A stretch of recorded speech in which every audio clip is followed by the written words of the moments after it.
Let's get started with our first news. Arman Tsarukyan continues to trash talk Ilia Topuria, and it's clear this feud is far from over. Over the past few days, things between Arman and Ilia have gotten especially heated, with barbs exchanged on social media, interviews, and press conferences. Everyone in the MMA world has been watching this back and forth, so we'll spare you the entire recap. But this morning, Arman decided he wasn't done yet. He fired off another shot to keep the flames burning. He took to X, the platform formerly known as Twitter, and posted a particularly scathing message aimed right at Ilia. He mocked him for even thinking about fighting Paddy Pimblett, calling it the most fake and mismatched rivalry in UFC history. According to Arman, this isn't some organic beef. It's a manufactured, attention-grabbing stunt that insults real rivalries and real competition in the sport. But Arman didn't stall at words. He went a step further and got downright petty. He shared an edited picture of Paddy and Ilia kissing in the octagon at UFC 317, designed to humiliate both fighters and turn their supposed rivalry into a joke.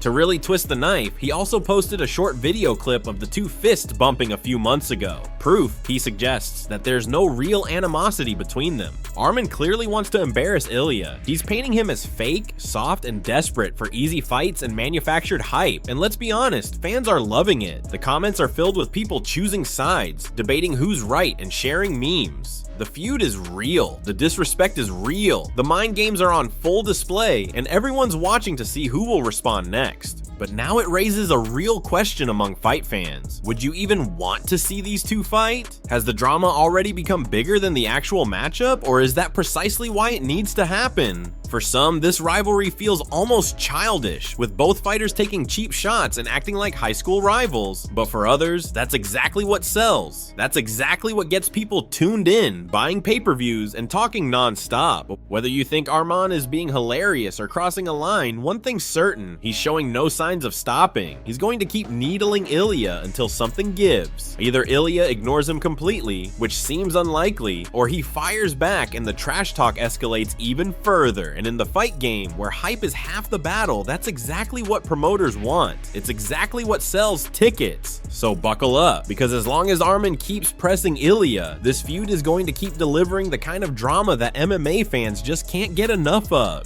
Now let's move on to another story that has fans talking non-stop. Daniel Cormier recently made a bold prediction, one that instantly sparked debates all over social media. He said if Jon Jones and Tom Aspenol were to ever actually fight, he'd put his money on Jon without hesitation. That's right, even though fans were furious when Jones announced his so-called retirement before ever defending his title against Aspenol, the question still hangs heavy in the air. What would have actually happened if they fought? It's one of those matchups that feels destined for the history books, but always just out of reach. After Jones vacated the belt in typical Jones fashion, abruptly, unexpectedly, Aspenol was promoted to undisputed heavyweight champ. For a moment, it felt like the whole saga was over, like fans had to give up on the dream of seeing these two collide. But as only Jon can do, he flipped the entire script yet again. He came out and said he's back. He's re-entered the drug testing pool. He's open for business. And just like that, everything's back in limbo. Nobody knows if he's serious or just playing more mind games to stay in the headlines. But suddenly, that dream matchup didn't seem quite so impossible.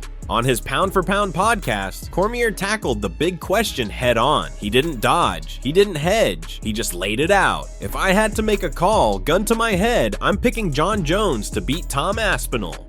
And he had his reasons too. DC knows a thing or two about fighting at the highest level. He pointed out that experience matters, championship rounds matter, and that's where he sees the true difference. DC explained that Aspenol is incredibly talented. Nobody doubts his speed, his power, or his precision. The guy is dangerous. He's the real deal, but he's never been tested deep into a fight. He's never had to gut out round 4 or round 5 against a legend. Meanwhile, Jon Jones has lived in those rounds for over a decade.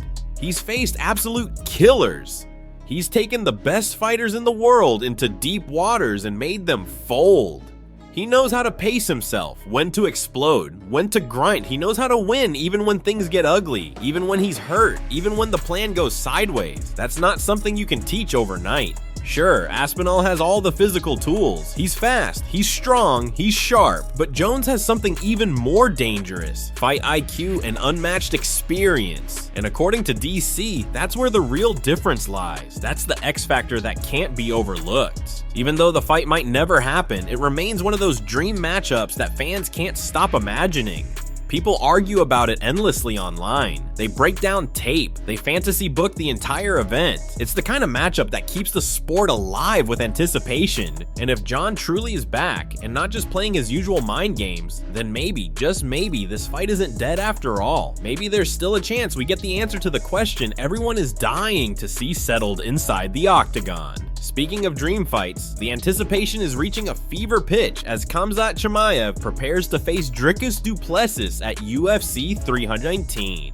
The hype is real, the stakes couldn't be higher, and now as the fight draws closer, the questions are getting louder. Can Chimaev really go the distance if this turns into a war? Let's be honest, so far Chimaev has been an absolute terror in the octagon. He's undefeated, he's smashed everyone in front of him with ruthless efficiency. He's built a reputation as one of the most dangerous men on the planet. His last fight proved that once again when he dominated Robert Whittaker, securing a submission in the first round like it was nothing. That performance earned him this title shot at UFC 319, but not everyone is convinced he's unbeatable. In fact, more and more voices in the MMA world are starting to speak up. They're saying Dricus might be the man to hand Chimaev his first professional loss, and one of the loudest of those voices is former champion TJ Dillashaw. Recently on the Jackson podcast, TJ didn't hold back at all. He issued a stark warning to Chimaev and his team. According to TJ, cardio is the big glaring hole in Chimaev's game. He said, "Chimaev better fix his cardio. That's his only downfall."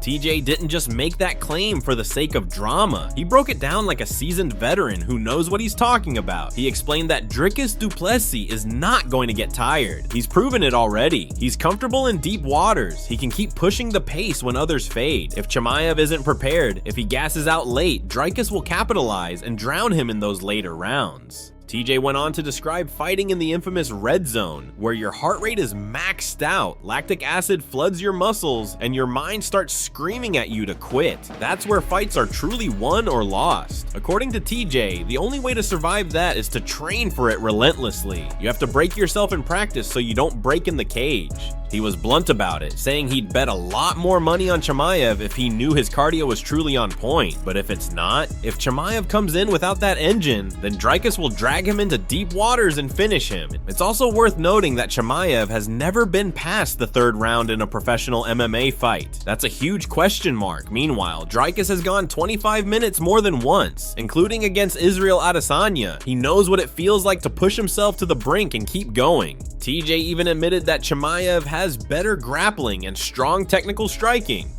But what good is that if you run out of gas? He warned that if Chimaev wants to win this fight, he can't just dominate his training partners. He has to bring in people who will push him to the edge. He has to simulate those hellish, exhausting scenarios and learn to fight while completely spent. So as UFC 319 draws near, that's the million-dollar question hanging over this matchup. Can Chimaev fix the one hole in his game in time? Or will Dricus du Plessis expose it for the entire world to see? The countdown is on, and the pressure is higher than ever. Moving on to another intense call-out, Ian Garry is absolutely relentless in his pursuit of a fight with Belal Muhammad. He's not just asking politely, he's been pushing hard, calling him out repeatedly, making it clear to everyone watching that he wants Belal, and he wants him bad. And now he's upped the stakes even further. He's challenged Belal to face him in his own backyard, Chicago. It's not just some casual suggestion.